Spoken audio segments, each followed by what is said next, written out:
which has shown a really great performance on the championship so far. I think the Rek'Sai ban was directly targeted because, well, the jungle just simply doesn't play Nidalee, so they just force another ban through this time.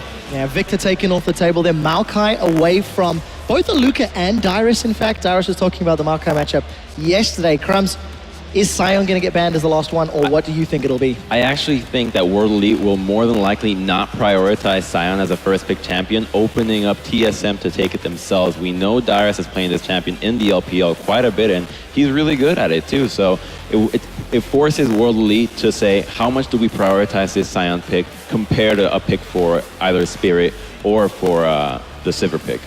Well, Morgana and Lulu both taken off the table, so the disengaged supports, if they want to go that route, Janna and Nami remaining, both have seen quite a bit of play, actually. The engaged supports not having the most success over the course of the World Championships.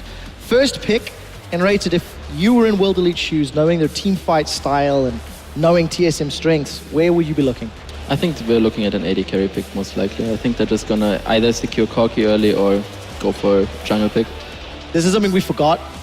First pick Jarvan happens all the time for Spirit. I mean, if you're really good at a champion, you just don't care about anything else. You gotta give it to him, and he has shown that when he team fights on this champion, it shows why he wants the first pick above everything else. Yeah, super safe as well. Crumbs, TSM, give me some predictions. Where are they looking? Nidalee in the jungle, maybe. Centaurans played that a few times. Seeing Rek'Sai, Maokai, do you even prioritize that anymore? I think they don't have to commit to a jungle pick right now because it's already been taken, and the Sivir into the Jarvan is a little bit difficult. You know, it's good if you commit for a really hard engaged composition, but Jarvan has a really easy time ulting Sivir, flashing out, and being a short range AD carry. She just doesn't dish out a lot of damage, so Jarvan can really neutralize the Sivir. And Rachel, what's your take here? 10 seconds left. TSM and, well, WE rather, taking their time. I was about to say the LeBlanc was open, Zed was banned, therefore the LeBlanc pick was pretty obvious there. I wouldn't be surprised here to see the Ahri and just go for the all-in matchup that they took last time against the Tigers, of the Ahri versus LeBlanc, and he's gonna need some pressure in the mid lane like we saw yesterday, because even though Kura eventually died in the 1v1 scenario, he did fall behind in CS in the early laning phase, and it was only that gank by Spirit that got him the lead that he needed to snowball the match. So it does seem to be that route taking shape.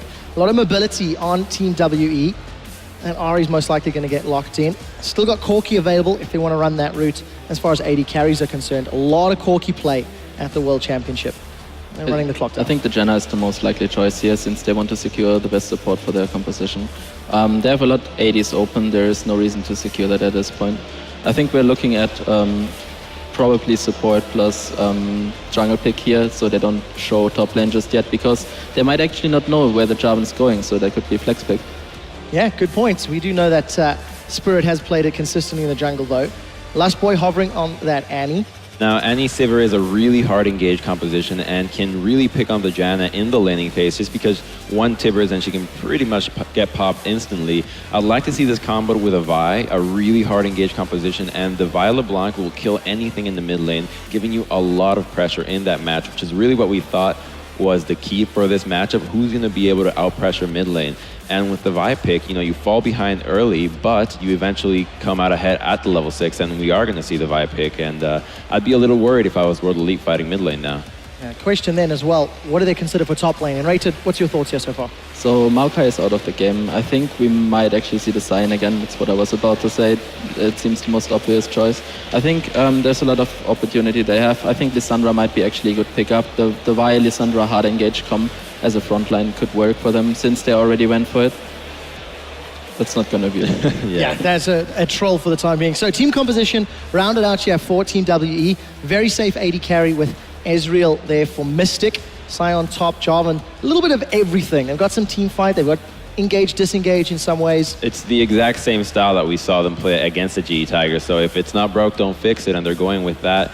And I agree with Unrated here, the Lissandra pick really able to lock down the 2-threat composition from World Elite, which is something that's really important to note, that with all the lockdown that TSM has, even more lockdown will mitigate all the damage from World Elite essentially. And unless you see a early QSS and Crucible from the Janna, they're going to have a really hard time dishing out enough damage to kill TSM. Well, on the side of Team WE, this was the exact team composition that they beat GE Tigers that first time yesterday in the series in the best of 3. Rumble was banned out consistently against Team Solomid throughout the playoffs. It's not Lissandra, but it is Rumble. There's a lot of damage from TSM. They want to go in and they want to go hard. Especially since they have so much engaged. Rumble is a really decent follow-up. I think they just wanted to have a safe champ for Dyrus in this first match, to have a lot of confidence going into the match. So I think Dyrus was just falling back to his safe pick Rumble. Since it was banned so much, I think he feels really confident playing this champ. So therefore we will see him playing it with a really good hard engage comp. These are some really different drafts, and it only tells you that it's going to be an incredibly action-packed game just because of how much damage they dish out, to be honest. Yeah, and the players have chosen their champions. We'll be back and on the Rift with the first game of our grand final between WE and TSM right after this.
Welcome back to the Intel Extreme Masters World Championship. We're about to get into game number 1 of the big final here between Team WE and Team Solomid. My name, of course, is Joe Miller, joined today by Monte Cristo and Officio. Guys, let's go straight into team comps here before we join the game. What are we thinking?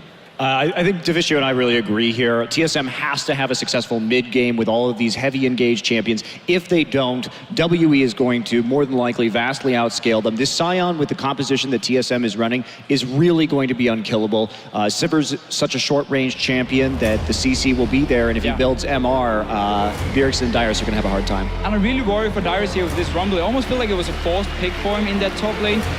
There's so much mobility on the side of World Elite. It's going to be nearly impossible for Dyrus to get a proper ulti. It's going to be basically just a zone away once the Scion and the Jarvan jumps in. And sorry to cut you off. We are in game here for the first one of this best of 5 grand final. Of course, the group's been best of 1, semi-finals best of 3, now up to a best of 5 to decide whose name will go on the trophy here for season 9 of the Intel Extreme Masters. And already Shie and Bjergsen just having a little bit of fun in that mid lane to kick us off. We're going to see a lot of action around this mid lane here, because when you're playing double assassin, it's really about who can snowball each other here. We haven't seen Centaurion being too active in the early game beforehand, while Spirit likes to come in there and give his mid laner a helping hand. When we first saw these two teams play before in one of the first games in this tournament, what happened was that TSM had a very strong early game warding plan, and they got wards on both WE's Krugs and the Gromp so they could keep control of Spirit. And really why TSM did have such a successful early game was they had the teleport on the Diana, Bjergsen was able to maintain pressure in mid, and therefore TSM continued to follow Spirit's pathing. They don't have it this game.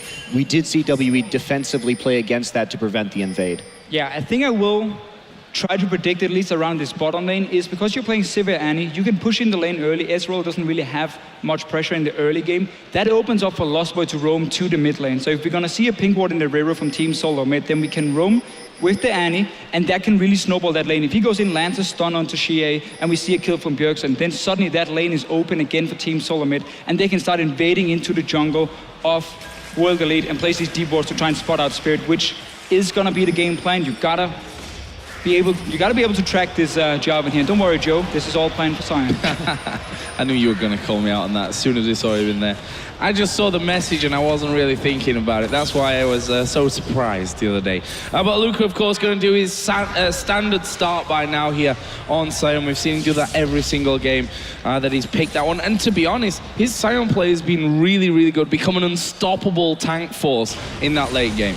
Yeah, it's one of the few champions we've really seen Luca deliver on. His engages, he's hit them when it mattered. They haven't always been flawless. It has been a bit hair-raising at times, I will say. And look at this Spirit already with the early crab grab right there to check in and see if he can find Santorin looking for a gank, or at least see if Sion can push up in this matchup. And, you know, for me, this matchup is very interesting. It's the same matchup that Shia played into Kuro in our last semi-final.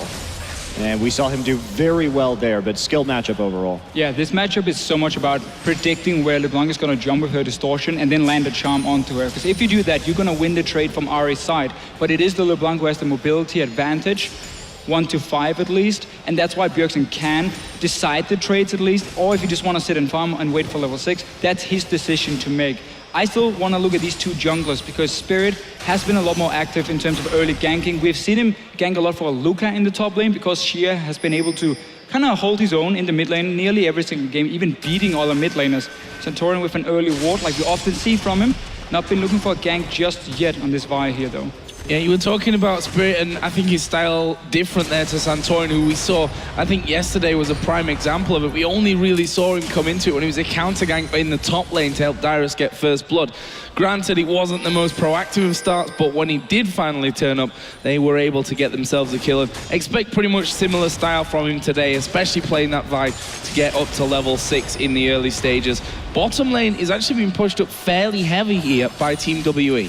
Yeah, Spirit on that side of the map. Spirit actually took a pretty delayed red buff right here, so we'll see if there's a plan for him coming in, because Santorin should be timing out pretty soon, and he may have that little advantage. Yeah, that should be a pretty good edge for World Elite in terms of early ganks. Even if Santorin is there for counter gank, the red buff is very important. Obviously, this bottom lane is not exactly easy to gank for Vi pre-level 6, as well with his jump, and Janna obviously with the movement speed. Santorin Spirit around the mid lane. It's going to be so much about these two guys in this mid lane here and what the junglers can do to help them. So far, we haven't seen any action. Just fairly standard farming. Wild Turtle falling slightly behind down here in the bottom lane. I'm not sure if they lost the race for level 2, but that's often why we see them fall behind early on. So that must have been it, because what happened was they tried an invade, and yet WE still got the small Krug right there and immediately came back to lane, and that's a double knockup right there, but not too bad. Turtle taking a few pokes, but there's a big advantage actually, potion advantage already on for Mystic in the bottom lane with that CS edge. It really is a problem. If you don't notice them take this camp at level 1 or at least one of the small golems, you don't notice the XP difference, and then you start pushing the lane early on because you're fighting for that level 2, and once you realize they're going to get it before you and you're stuck in the middle of the lane, then you take a lot of damage. Both junglers though, once again, around this mid lane, Spirit still with that delayed red buff.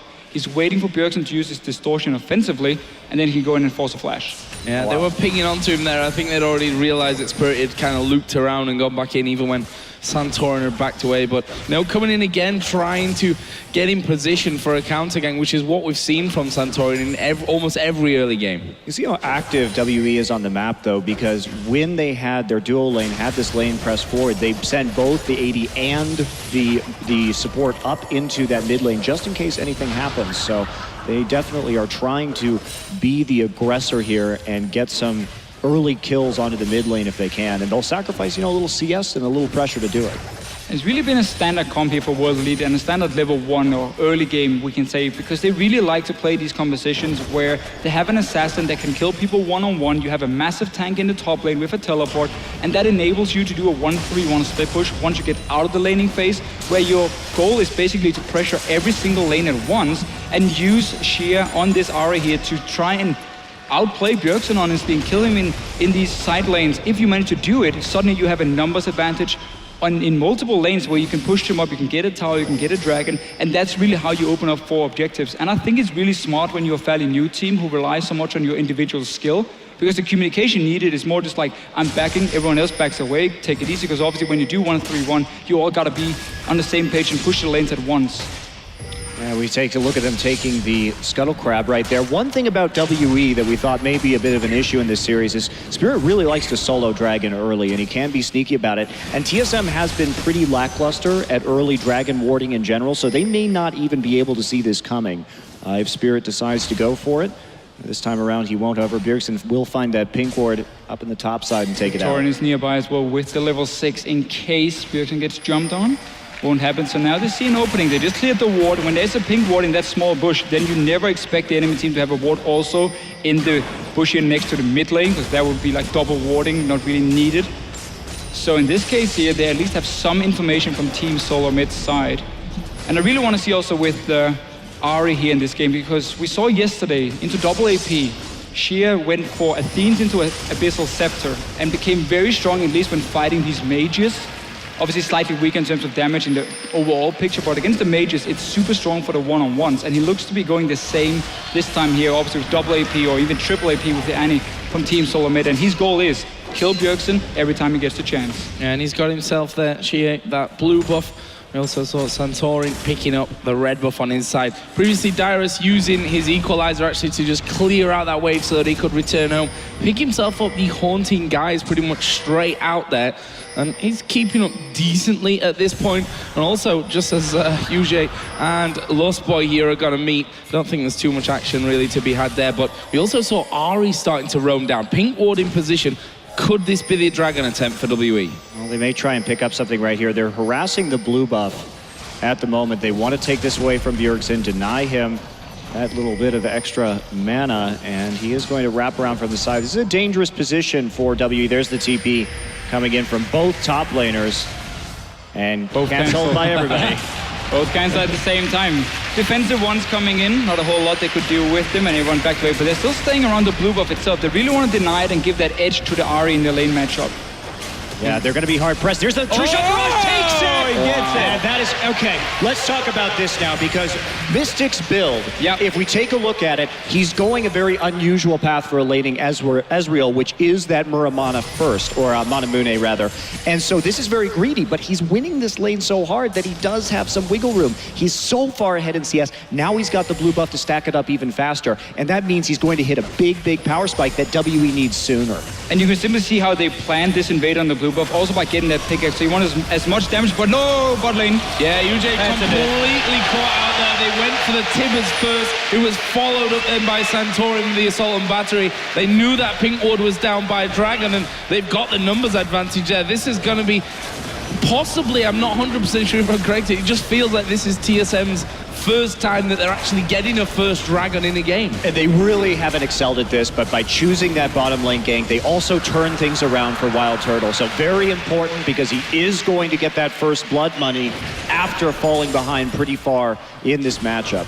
Only one summoner blown here from Lost Boys, so once Santorin gets ulti again, he can look for another gank. There's not a whole lot you can do in that bottom lane. When a Sivir pops her ulti and a Vi jumps towards you, you will end up dead. And that's exactly what happened for Team Orwell for Will the lead here. Yeah, very difficult to escape, especially when pushed so far. Bjergsen going at it. Oh, here comes Spirit though. This could be dangerous for Bjergsen. Can they get on top of him? There's a cataclysm. Bjergsen super low, and they'll finish him up. Shie picking that one up. Bjergsen should not take this trade here. He knows his own jungler has just blown his ulti, which is so important in these fights around the mid lane. And also Santorin wasn't even near. He was doing the Wolves camp at first, and then Bjergsen jumps in for no reason, gets caught out, and this is so important here. Early kill onto the Ahri, mid lane tower going down as well. This is exactly what World Elite wanted. This is absolutely huge for them. Again, they do have that scaling edge, so getting the early towers is just going to accelerate their growth into the late game. And this is also going to make it so hard for Santorin to look for the next gank, because once you kill that mid tower, you really open up the enemy jungle. You now have multiple ways of getting into the jungle and also get out in case you do get in a bad situation. Look now for Spirit and Sheer to really move in there, place a few D wards, spot when Santorin is doing some camps, and then suddenly you won't be able to get a gank like we saw before. Oh, Dyrus here might be in a little bit of trouble. I think he should be able to walk away from this one, even as a flash if needed. Spirit walking up there, no Cataclysm available, but he's going to be forced to use it. I didn't think it would go that far, but it certainly did. And Dyrus now turning things around, and that is a lot of damage onto Spirit. Yeah, still Summoner blown. However, for Dyrus and the ultimate down as well, so he won't be so much of a threat. This is a sneaky little gank coming in. Nice trap. Oh, Lustboy from the side. That's a good Howling Gale. While Turtle not able to get in. Santorin a little bit too far away. However, Flash was used there by UJ. Yeah, but even so, he didn't use it in the last fight when he was locked down, so he actually had a method of escape this time. But that will set him up for another gank from Santorin if they really, really want to press this one down. They still are behind in terms of CS. And a little bit of damage control here from Mystic, going for that Sheen as his next item instead of completing. So that tier going to take a little bit longer to get fully stacked. I like the way he's building though, the way he's trying to react to what's going on in the game. When World Elite wants to make a play, then he goes back and looks at the amount of gold and says, okay, how can I do the most damage at this point? Okay, I need this pickaxe, even though I can't complete the mana immune just yet. And then I can start, joining in for a potential fight around the enemy blue buff. Then he goes back next time and says, okay, we just died in the lane. What do I need for maximum damage? I need that Sheen already. So I like the way he's trying to adapt to it, and he's been doing a very good job. He got that level advantage from level 2, where he got the push first, and that really set TSM behind in this lane. So right there, we did see Santorin come back in for the lane gank. They want to get Janna again if they can, but we did see the recall and then the Krugs kill from Mystic instead. So WE, now with a little fear in them, they are playing further back, opening up some of the CSing opportunities. But here we go up in the top side. Oh, Dyrus going to be caught in Cataclysm, and that last time they came around, they didn't have that flash, or Dyrus was forced to use a flash. There's a True Shot barrage coming through. And that bottom lane, Mystic got incredibly low. I liked how they funneled that kill there as well in that top side onto Xia. Yeah, again, it's about this mid lane here, and that's why World Elite can take this trade. Top lane tower will take a lot of damage as well, but simply what Team Solomid is trying to do here is using Sivir, who's extremely strong at fast pushing, to get an early tower, and now you can swap her around. You can swap it to the top lane, start fast pushing that one while the dragon is not alive anyway, and that's how you can try and create a global goal advantage, because Ezreal is not able to hold his own in a one-on-one, at least not stop the waves from just pushing in over and over. Problem is, World Elite are putting their focus on the other side of the map. Around the top lane, Dyrus being shot down now. We saw the kill in the mid lane on Bjergsen as well. And that is more important for World Elite, because when Mystic played Israel yesterday, he fell behind the lane, he lost his tower, but it didn't matter because his job in teamfights was simply to act as a janitor and just clean up. And just talking about Spirit's jungling this game, he has had such good control over the Rift Scuttlers, just constantly making sure that they go over to WE's side as his lanes are pushed up. That has been most of his focus throughout this early game. Much more about that vision, also repeatedly smiting the Raptor buff. We've seen him constantly clearing wards with that ability, and they may try and contest this blue as it's up right now. A lot of people that will be seen by TSM's ward in the river. And we do see Wild Turtle in the top lane here, one-on-one against the Lucas. So he is swapping from the bottom lane. That's why they put all the pressure on that tower. We'll try and trade potentially this one for the next dragon. Obviously no teleport on your AD carry. But this should also mean a blue buff will go to World Elite when there's this teleport threat. Yeah, look at that wave control too, shoving all the way up, making sure it's as safe as possible before they go after it. And Lustboy coming up, a little scrapping up in the top lane between Turtle and Aluka. Wow, Spell Shield used there. Stop Aluka getting that stun out, but we'll see here if that turret does in fact go down. Santorin's actually decided to leave them move more towards that middle side of the map. 30 seconds until the dragon comes up. We can see if you look at the minimap that both Jarvan and Ari are moving down the bottom. This could be really bad news for Dyrus. Will he stick around? No, he won't. Safer play. Okay, smart play by Dyrus here. You saw 3 guys from Team Solomid on the top side. So obviously with the dragon spawning and the bot lane already being pressured from World Elite, that's an easy tower they trade. They're going to get that dragon as well for themselves. And we're going to have to see if World Elite, Team Solomid wants to push the mid lane after. Yeah, with Santorin walking up into that top side, they don't have a lot of pressure on this dragon right at the spawn. So WE is actually going to take 2 objectives and trade for 1. But Team Solomid, they want the mid lane instead here. They're expecting World Elite to go down and take the dragon. You can push in here. Let's see if they want to go for any setup. I mean, Santorin's going to be way too late. Just push in that mid lane here, get a bit of damage on the tower, and escape outside towards your own jungler on the top side. Big collapse. Dyrus is in there. Here's the charge right through. Will he connect onto anyone? He won't, but Spirit moving forward as well. Wild Turtle using his ultimate very defensively, but Lost Boy goes back in there. I'm not sure that was the best move for him. Mystic will shut down 1. Turtle will make it 1 apiece, and I think that's all she wrote for this fight, 1 each. They have to back off right there. The fact that the Sion ult, that was mostly just to get them off the tower, and it was a bit of a bonus after they stuck around. Xia is very, very strong right now. He's going to be immune to a lot of the magic damage put out due to the fact that he's building Chalice into Abyssal right now, and so very risky engage for TSM to take. I think they were getting a bit greedy right there, and they should have committed to the mid lane push sooner. Exactly. It just seemed like they wanted to do 2 things. One guy was saying we can maybe stop the dragon, so 2 of them were moving down towards that one while the rest was staying in the mid lane, and just didn't manage to push it in time. But 17 minutes in, 2 items now completed on an Ahri. So much magic resistance. This will basically nullify the early magic penetration for Dyrus as well, because once you get up to a certain amount of magic resist, removing 15 is not really going to do a whole lot. That's why you're going to need that Void Staff coming in later on for both Bjergsen and Dyrus, if they want to do any damage to Xia at least. Yeah, this is looking pretty good so far for WE. They have held their own. They've made sure that they've gotten some objectives as well with this more late game focused team composition. Dyrus has gone for the Liandry's just to burn down some of Aluka's HP, but it's going to be hard. The Banshee's Veil completed right now for Bjergsen or Dyrus to do any damage.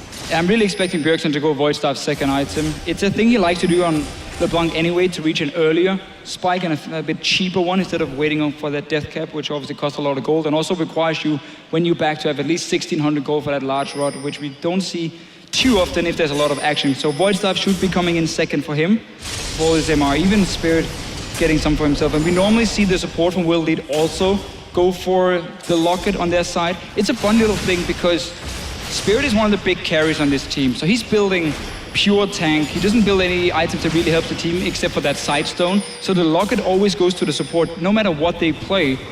And that's just a cool little thing to see how Spirit wants to be as strong as possible, because obviously the Locket itself is not that gold efficient just for him. Oh, Spirit gonna dive in here. Lost Boy in the middle, but Xia comes around the side to throw Tibbers on him. Equalizer will come down as well. Santorin should be able to finish off Spirit. He'll be close, but he does get the kill. He'll pay the price in the end now, and that's a double kill for Xia. He's already going great for him. He's now 4-0-1, and TSM losing another 2-1. They're being forced up towards the top side here to retreat. That means the mid lane suddenly is open. World Elite already pinged it. 4 guys pushing them. This is what they like to do so much. Have pressure in every single lane. Look at the bottom lane. That's already pushing just from the minions. Meanwhile, you had Mystic sitting in the mid lane and Aluka now zoning them away from this tower here. They should give some damage at least for World Elite. Bjergsen does nothing to Aluka there. We've just seen him throwing a few spells his way. It really doesn't do all that much damage. And now with another wave coming in, what are they going to go for? Xia just trying to get his orbs across them. Virus lost a bit of health, but looks like TSM will be able to hold on to that turret for now. Yeah, you know, we were talking a bit during Champ Select about this Rumble pickup for Dyrus. It's been one of his less impressive champions, and we thought maybe that if he had been practicing it, perhaps a Hecarim would have been a lot better here, adding to that hard engage because of the difficulty of hitting this equalizer, and we've seen it. And there's not really anything he can do about it either. It's just purely the mobility of the composition makes it very, very, very hard to land. And so, see as they go ahead and take a pink ward right there, WE starting to look for picks and advance that ward line, and we see Aluka going in to a wall. Wow. Yeah, all planned. It was just you know, a dummy to face Dyrus back there. I think that's what they were going for. They're going to steal away this blue buff either way. And again, Bjergsen struggling to keep control of that.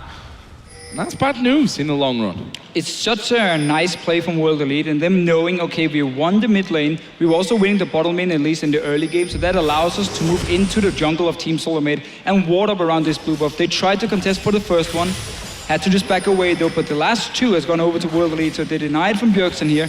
His impact on this game has really been nullified by the way World Elite has played and by him taking that fairly bad trade in the early game where his jungler wasn't there to try and help him. She is now moving up towards the top side of the map. Wild Turtle in there. Look, that pink ward will spot, in fact, the 3-man team that's now coming up, plus a Luca, who not quite got his ulti back after running into that wall a little bit earlier on, but that might mean that he gets a bit of free time to push this turret in the top lane. Would be the 3rd of the game for WE if he can manage it. Shia going back and immediately buying a needlessly large rod. He's really pulling ahead in this matchup so far. TSM finding an opportunity, a good one in fact, to go ahead and deal some damage to this mid lane turret. It looks like they'll pick it up. Yeah, no chance to defend there with just Mystic's Ezreal. And that's 30 seconds for Dragon once again, and we can see it's TSM now with Bjergsen having a Void Staff moving in to get those wards down. And this is the critical timing for TSM. They have to start making more plays in the game. The gold lead is still relatively even, but they are arriving at a little bit of a power spike right now, and if it goes much later and that Sion gets tankier, it's going to be very difficult for them. I would love to see them place a pink ward around this dragon and just have Bjergsen sit in that bush here. See if anyone from World Elite comes in to face check. If it's not a Luca, he can chunk them down so they have to retreat. Let's see though. Ahri is going for Dyrus. Missed the charm, so no kill on there. Dyrus does make it out, but he has been chunked already. He has teleport though. This is big for the fight. No ulti from the Ahri is very, very important here in this mid game. You can see how Bjergsen, he's waiting to get the rest. They're going in. Oh, they're going to get Mystic down instantly there. Lost Boy flash Timmers. They're now going to aim for Spirit, who manages to get the flag and drag away. But they're going to keep chasing. Bjergsen will leap in from the side, and that will be another couple of kills. Meanwhile, Luca did ulti charge towards them, but he's going to be kept completely off to the side. Chia might be able to do some damage, but he won't save his teammate, and that is 3 kills for nothing there for TSM. Absolutely love the setup here. They knew first of all that Ahri had no ulti, and also you have this mid-game LeBlanc who just finished her Void Staff. Wait in a bush around this dragon. Someone is going to come in and try and face check you, and that's where you can jump in. Lost by with the engage, and also Mystic. What was he doing there? He's not the guy to run in first. Either you check with your Q or you don't even get near it. Not to mention the misplay by Aluka after going ahead and ulting in. A little bit unnecessary. And for me, you know, right there, better just to see if you can get some wards on your flank and push up to this already damaged tier 2. It's okay to let TSM have that dragon at this timing because you don't want to fight in their power spike. Shia coming around on Santor and starting to box him in. Well, UJ trying to close him down here. She is going to go dashing over the wall, lands the charm. This is going to be a kill for World Elite, and it is Gia that makes it 5-0-1 now. And he's just raking in the money. 9,200 gold overall, way more than everyone else in the game, and he's sat on 1,200 to spend again. He's very rich for sure. Really been about this mid lane pressure coming from World Elite. They're pinging this mid tower. The wave is being pushed up now, so Team Solomid had loads of time to get in position. Bjergsen needs to be careful though. He's staying on his top side all alone, so it opens up for World Elite to just go in and poke it a few times. You got a Trinity Force in your Ezreal, just get it down. Yeah, Lucas steps forward. Don't even need to tank there. TSM just letting them have that. That's a 3rd turret for WE. TSM also sitting on 3, and if you look at the gold, there's really not much of a difference between a 150, 200 max. And that's really the big story of this game, right? WE being even in gold right now is a very good sign for them. They've actually managed to, I think, weather most of the storm right now. TSM needs to find some more picks. They've got to play that vision game. And right now, the warding is so deep for WE within their own jungle. They can read almost any movement. But we can see how Team Solomid are trying to do it. They have 4 sweepers and no sightstone on the jungler, so they have a very low amount of green wards they can place on the map at the time. Instead, they're trying to deny vision to really get this bush here where you can set up your LeBlanc, your Annie, and wait for World Elite to face check you. But I'm not sure they're going to make the same mistake again, because that was a big one they made earlier where Team Solomid got a few kills and a dragon. Well, they're not going to even be able to get close to taking out these wards, at least on the other side of the map right there on the lower side. Let's see what WE decides to do, taking some movement in to control this Baron area. And we've seen WE is actually very willing to just go ahead and poke into an early Baron, see if they can take it and back out. They really like testing the waters in that way. Yeah, they're going to need some wards behind the Baron pit before they can do it, because Team Solomid does have a combo that can really engage onto you with Sivir and Vi. Dyrus actually down in the bottom lane here. Does have TP available to him, but looks like Aluka will just finish off the 4th turret of the game here for WE. So all the outer ring is now down. Of course, that inner turret in the middle lane from a little bit earlier on. And now TSM just started to push back out, wanted to get some more wards down, making sure that they don't get pushed too far out from this Baron. As you mentioned, WE have shown that they're not scared to make that quick call to go in there and sneak one away, especially since Xie has another 1,000 gold to spend after he went back and spent his last 1,200. So we'll see what he comes back in with. We are going to finally see a blue buff going over to Bjergsen. I think there was 2 in a row before that that were taken away. He'll be happy to finally get that back in his hands. And I quite like what World Elite did beforehand, or just before. Instead of splitting up in all 3 lanes and trying to like ward 2 jungles at once, which is very tricky against 4 sweepers, and again, you don't want to face check this LeBlanc here and being caught out. They focus just on 2 lanes, mid lane and top lane around the Baron, because if you invest a lot of wards into just 1 jungle, it's a lot easier for you to defend these wards as well, and therefore you avoid this pick potential from Team Solomid where you have to go in and face check. So I really like how to play that one. Now, because Dragon is going to come up in a few minutes, we might see them just put the focus on the bottom side instead and do the same thing. Push 2 lanes at once around this blue buff here, be able to defend your wards so Bjergsen has no chance of getting a pick on you where you have to blindly face check him, and that's a good way of simply avoiding TSM coming back in the game. Yeah, Luca has been slowly pushing this lane forward in the bottom side. And again, WE looking so impressive as a unit in terms of contesting actively every objective and not letting up on the pressure. And look at this, it's so far in advance of the Dragon. They're still trying to make moves on the map, shoving those waves slowly. And if we look at it, a little hard to tell, but it does look like there's a slow wave developing in...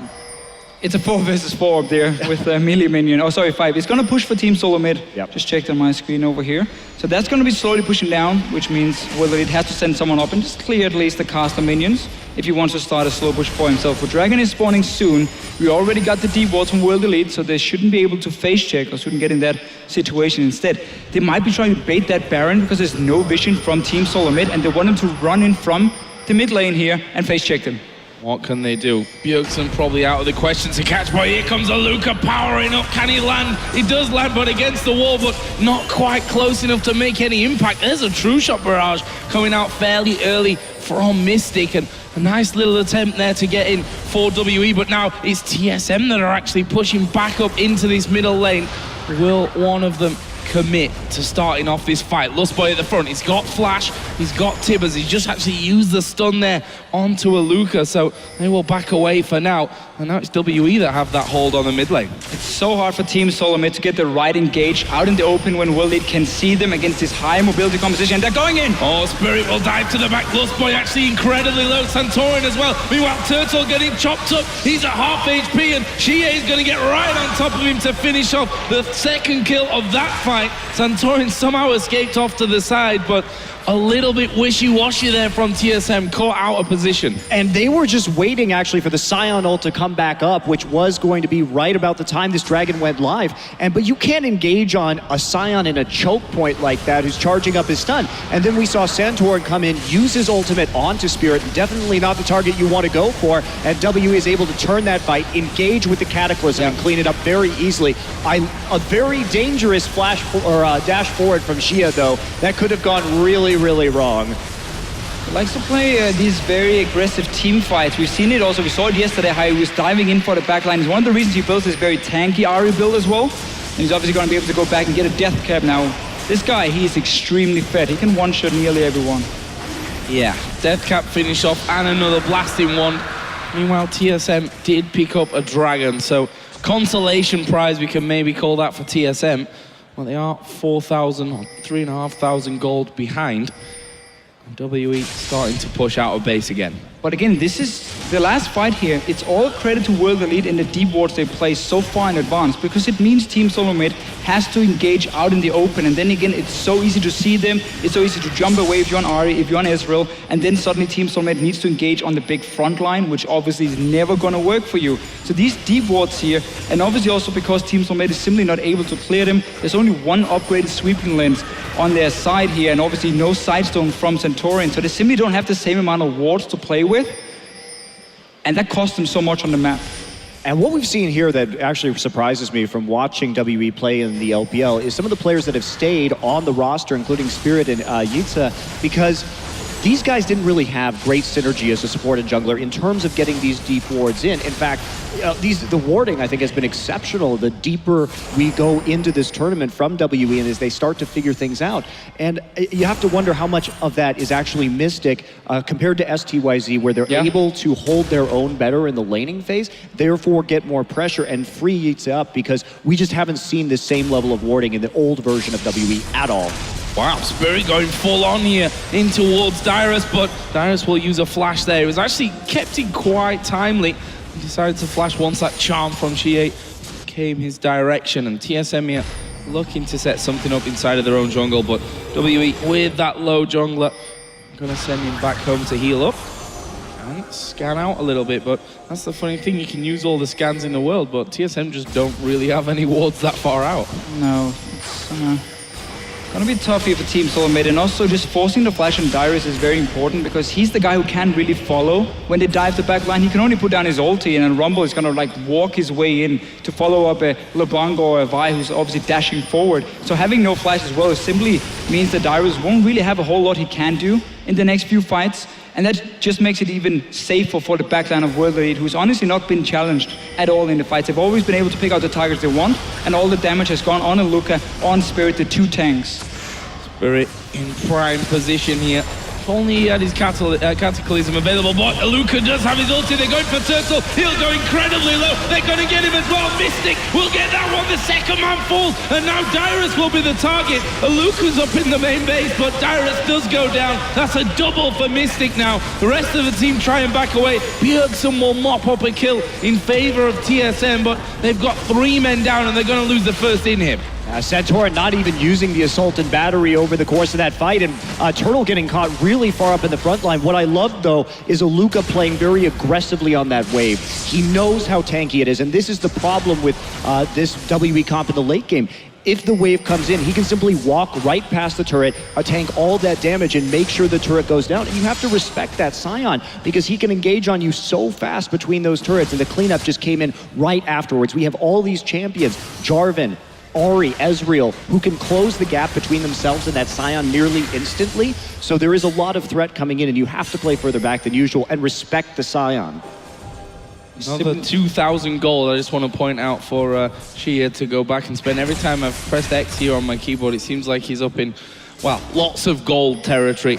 You see that by his item build. He is pretty scary at this point, with that Void Staff now added in. He's earned 14,000 gold. 3,000 more than Bjergsen on the side of Team Solomid in this game here. And honestly, Team Solomid, if they want to get a proper fight, they're going to need to have to find some way of flanking on World Elite here, where they can maybe catch out Mystic or potentially even just lock down the Janna before she can use the Monsoon to start the fight itself. But in order for you to get these flanks, well, again, you need that vision control that World Elite is simply not giving to you. And that's why it's so impossible for Team Solomid to find that right team fight here. And we've talked about it so many times, and they just do the same again. Straight into the jungle, place a few wards. Suddenly there's very little room for Bjergsen to create a pick or for Santorin to really get the right engage from the flank. Yeah, there's almost nothing they can do at this stage, honestly. It would take really a very bold face check from WE when they were separated in order to turn this game around. And then an immediate objective pickup from Team Solomid. They do have 3 dragons, so if they can drag it out a little bit through picks, maybe they can come back, but it's gonna be real hard. Yeah. But we can see the plan from Team Solomid coming into this game. They were expecting World Elite to split push every single lane at once, and then you have this hard engage from a Vi to single out a target and just get that kill to stop the 1-3-1 from happening. But because World Elite adapted, went for the 1-4 split instead and started really deep on just one side, well, we're gonna see a fight first, we can talk about it after. Tibbers is in there, Shia will be the focus from this one, and surely will go down. It is a shutdown here for Santorin and WE, trying to rally and back away from this one. There is Spirit diving in, Yuji is there as well, and they've already lost Mystic, so they've got no damage left in this fight. That's 4 men down. Yuji will back off, but a 4-for-1 for TSM. And suddenly they win the fight here. Shia was focused down, no defensive items from him. Santorin with the ulti and just Team Solomid blowing him up completely before the fight even started. And we've seen this before in team fights in this game, especially the one in the choke with Sign, where Shia was very boldly positioned right there. Spirit in the front line, but this flash forward is reacted to instantly by Santorin. Yeah. That's the assault and battery he wanted or should have gotten down earlier instead of the one onto Spirit. So good reaction, good change of team play from Santorin, realizing that Xie likes to go in very aggressively like that and punishing him for it. And that's the pick they need. They're going to get a dragon off of that as well. Well, mop up there in the end. Mystic unable to get out of that pressure. And Dragon did go the way of TSM there, I believe. Yep, they're up to 4 now. So did take that one out right on its spawn. And Baron's coming up in 10 seconds. TSM now finally managed to push out, get a couple of wards around that Baron area. Wow. But you see WE, they're playing super aggressive here. Luca gonna go charging in with his ultimate. Turtle is there. UJ will be backing him up. Here comes Xie as well. Can they actually lock anyone up? I think they just wanted that map control instantly in their favor on that top side. I love how aggressively WE plays with this Scion. It's so interesting to watch because they use these Scion ultimates just to get control over a zone on the map. It's a bonus, of course, if you can actually initiate that team fight. But time and time again, it's a very low cooldown ultimate, especially with this Frozen Heart completed. And they just bully people out of situations. They don't care if he takes damage. Let's see if they can pick him off, though. Oh, well, he is pretty tanky at this stage. His ulti back off cooldown, and he'll just dash on up the river.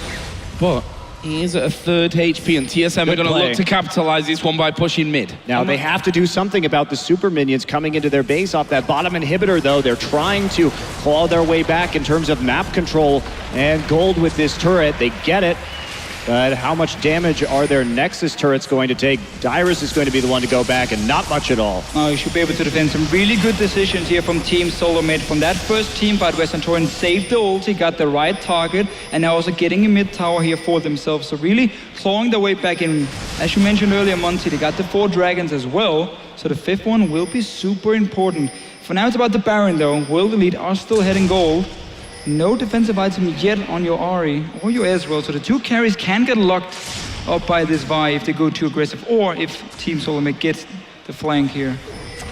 Oh, there is Tibbers coming in as well. Spirit actually just walking away from this one. Björnsson will dive into the middle, and again it's a messy one with Dyrus getting the first kill, putting him now onto a killing spree, and TSM are going to chase. Flashing from Lustboy, they pick off Mystic. UJ is extremely low. They've managed to slow GA as well. They should be able to pick him off with Björnsson diving in. It'll be a double for Santorin, and 3 kills this time around. Now, going to TSM, who are pushing the Indian turret. Now, can they end right here? There's not a lot of damage, and there's not a lot of weight clear. They managed to find those picks time and time again. They only got 3 minions, though. Oh, okay.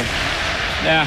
Why is he not backing away? But again, for Team Solomid here, some very nice engages onto World Elite. They stopped this front line from really getting in position because they're the ones starting the fights now. Single out these targets here. Didn't even get to the carries at first, but got them after. And this is the thing that we noticed, especially in the GE Tigers game with WE. They don't really have that team fight synergy. When we looked at some of the advantages that WE, 6-7K gold in the lead, and they're still nearly going even in some of these team fight engagements. They aren't always on the same page. And here we go, Spirit backing off right there. Shia has to get off of that equalizer immediately. Good Monsoon to blow Santorin out, but Spirit just gets destroyed inside his own Cataclysm, which he had to just pop defensively. And look at Lustboy, what a good flash right there in W for the 2 stuns. Some important engages from him, and just we have to give credit to Dyrus as well with his ulti here. He forced Xia to use the Ahri ulti defensively to dash out of the Rumble ulti, and he couldn't get suddenly on to the likes of Björksson or Wild Turtle and assassinate them in the fight here. So suddenly the front line went down first, and that allowed Team Solomid to then clean up. Dragon, about 2 minutes time. Team Solomid are going in again. Lustboy moving around to the front, he threw down Tibbers, but it's on the other side that they catch out Spirit. Mystic will have to flash an arcane shift away from it, but there comes Santorin from the side. Can they lock any more up? Another double stun from Lustboy comes out, and they've managed to down a Luca, who's gonna come back up here, cause them some problems as Dyrus will fall. Lustboy's gonna go down. Bjornsson, though, is still alive to get himself the double, and there is another one. It's a triple kill, and in the end, it's going to be an ace for Team Solomid. And will they be able to end right here is the question. They have the Super Minions, the Baron, they've got the pressure, and Lustboy has been just amazing in these last couple of team fights. Such a nice comeback from Team Solomid, getting these fights here. They were the ones to engage on World Elite. Here we go, then Nexus turret falling down, the crowd going wild here in the spot as Team Solomid pick up game number 1 of the Intel Extreme Masters World Championship Final. What a great comeback from TSM. Very difficult situation to be placed in right there. They needed to find the picks and get WE out of position. And WE punished for some of those questionable team fight positions that we've seen in the past. WE had the, I think, better map control for most of this game, but TSM able to punish them with a better team fight synergy. Just absolutely loved the way they engaged in the end here. They managed to ignore the sign completely by just running past him and then take Spirit, then the backline. Fantastic first game here with TSM picking up the victory. We're going to head over to Shox and the guys to break it all.